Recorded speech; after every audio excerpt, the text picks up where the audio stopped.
यदि आपने इस चैनल को सब्सक्राइब नहीं किया हुआ है तो अभी कर लीजिए और बेल आइकन को भी प्रेस कर दीजिए ताकि जब भी मैं वीडियो अपलोड करूं आपको तुरंत नोटिफिकेशन आए। भारत चाइना के बीच में आप सभी को पता है स्टैंड ऑफ चल रहा है, जिसमें कि इंडियन नेवी एक महत्वपूर्ण भूमिका निभा रही है इंडियन एयरफोर्स के साथ। और अभी इसी से रिलेटेड कल एक खबर निकल कर आई थी कि इंडियन नेवी के जो MiG-29K हैं वो लद्दाख में डिप्लॉय किए गए हैं। और इसी से रिलेटेड एक और खबर थी कि इंडियन एयरफोर्स के जैगुआर विमान अंडमान निकोबार द्वीप समूह के कार निकोबार आइलैंड में डिप्लॉय किए गए हैं। तो ऐसा क्यों किया जा रहा है? मिग को लद्दाख में डिप्लॉय किया जा रहा है, जबकि जैगुआर जो कि इंडियन एयरफोर्स का विमान है उसको अंडमान में डिप्लॉय किया जा रहा है। तो यहाँ पे हम लोग जानेंगे कि ये जैगुआर विमान की इतनी क्या उपयोगिता है कि इंडियन नेवी अपने जो MiG-29K हैं उनको छोड़कर जैगुआर को वहां डिप्लॉय कर रही है, जहां पर उसको चाइना को ब्लॉक करना है।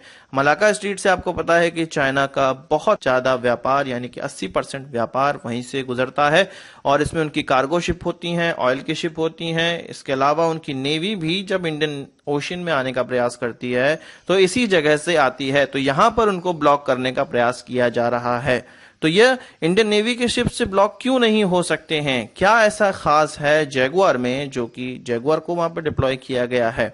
एक्चुअल में जैगुआर, सारे जैगुआर्स में ये कैपेबिलिटी नहीं है।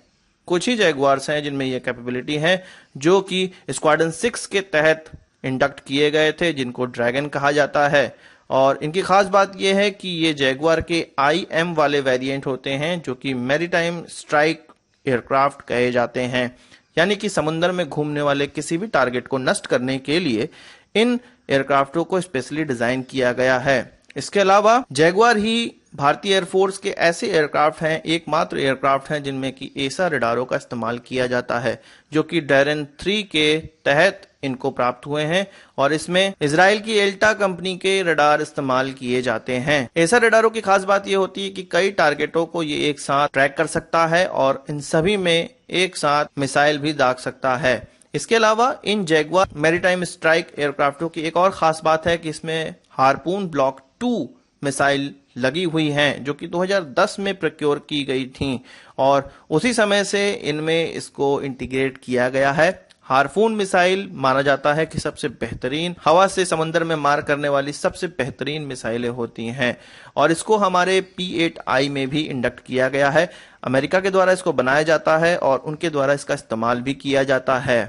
तो 3 कारण यहां पर निकलकर सामने आते हैं जिसके कारण जैगुआर, जो कि इंडियन एयरफोर्स में इस्तेमाल किए जाते हैं, उनको नेवी के टास्क दिए गए हैं और चीन पर दबाव बनाने का टास्क दिया गया है। सबसे पहला इनका रडार, जो कि एसा रडार है। इसके अलावा इनकी मिसाइल्स, जो कि हार्पून मिसाइल्स हैं। इसके अलावा इनकी जो कैपेबिलिटी, जो मैरीटाइम स्ट्राइक कैपेबिलिटी है। और जो ये जैगुआर हैं वो जामनगर एयरबेस से आए हुए हैं ऐसा माना जा रहा है, क्योंकि वहीं पे ये स्क्वाड्रन 6 ड्रैगन डिप्लॉय हुए हैं। 40 साल पहले इन जैगुआर्स को खरीदा गया था। भारत में सबसे पहली बार आए थे, इनकी पहली खेप पहुंची थी और ये यूके और फ्रांस के द्वारा जॉइंटली बनाया गया हुआ एयरक्राफ्ट है।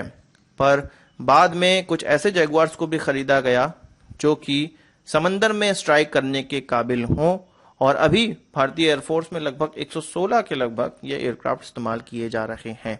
तो आशा करता हूं कि आपको यह पता चल गया होगा कि यहां पर इंडियन नेवी के काम के लिए इंडियन एयरफोर्स के एयरक्राफ्टों को क्यों चुना गया है और उनकी क्या गुप्त कैपेबिलिटीज हैं, काबिलियत हैं, जिनके कारण इन्हीं को चुना गया। आज की इस वीडियो के लिए बस इतना ही। आशा करता हूं कि वीडियो पसंद आया होगा, आप इसको एक बड़ा थम्स अप जरूर देंगे। इस वीडियो संबंध कोई सवाल सुझाव हो तो कमेंट बॉक्स में जरूर लाइएगा और यदि आपने हमारा चैनल तक सब्सक्राइब नहीं किया है तो उसे भी कर लीजिए, क्योंकि हम इस प्रकार की वीडियो लाते रहते हैं। नमस्कार, थैंक यू, जय हिंद।